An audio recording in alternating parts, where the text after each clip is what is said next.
दिवसभराची थकान संध्याकाळी ना काही सेकंदात काही मिनिटात मिटून जात असते. त्याच्या मागचं कारण सांगतो तुम्हाला. दिवसभर तुमच्या ऑफिसमध्ये तुम्ही किती काही करा, दिवसभर किती थकून या, भांडणं उद्या पार दिवसा, अहो तुम्हाला सांगतो संध्याकाळी या लेकरांचा चेहरा पाहिला का की थकान मिटून जाते, एकदम क्लिअर ओके होतो, ठणठणीत माणूस होतो डायरेक्ट. आमच्या आशू कोणाकडून शिकू राहिला काय कळा ना आम्हाला. डायरेक्ट बादशाह सारखं मागं हात टांगून आहे ना अशी एकदम जबरदस्त चालू होती. म्हणलं बाई मला चालून दाखव, पण काय सांगू या काय मला चालून दाखवी ना. पण माझ्या जवळ आल्या का मला चूप म्हणायची, चूप गबस तू, नुसत्या नाटकं करतो, नुसत्या रील बनवतो, ब्लॉग बनवतो, याचे त्याचे म्हणे. अरे बाबू म्हणलं याले बेकारच धाक देऊ राहिला गाड्या. परत आमच्या बहिणा हात माग टांगला, अण्णा थांब लवकर नाही तर बदकीन बरं का तुला, फटके दिन मोकार फटके दिन तुला. आम्हाला तिघांना कुठून गाण्याचा आवाज आला ना आम्ही नाचलो नाही असं कधी होणार नाही. लगेच नाचायला सगळे कामधंदे सोडायचे नाचायचे. दर शनिवारी ना छत्रपती श्री शिवाजी महाराजांची आरती ना हनुमान चालीसा आपण हनुमान मंदिरामध्ये घेत राहतो आपल्या वाकडी गावामध्ये नाही का, एकदम जबरदस्त मध्ये. भालेराव काका ज्ञानेश्वरी वाचत होते आणि खरात काका आहे ना ती ऐकत होते. म्हणजे तुम्हाला सांगतो हे दोघं दर शनिवारी इथं बसता असं आम्हाला दिसत राहतं.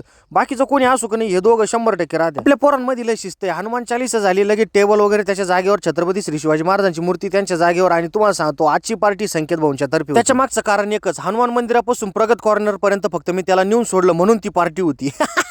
दत्ता भाऊला म्हणलं भाऊ कुल्फी कशी खाते त्याचा काही प्रकार आम्हाला दाखवून म्हणे थोडा तो, आणि मला काय याच्यातलं माहित नाही म्हणे, तू ग बस म्हणे. पण आदित्य आमचा एकदम खतरनाक मित्र आहे, तो डायरेक्ट सांगितलं कशी खात्या बरं का. आदित्य भाऊच्या टॅलेंटला लाखो तोफांची सलामी, एक संघच एक साथ.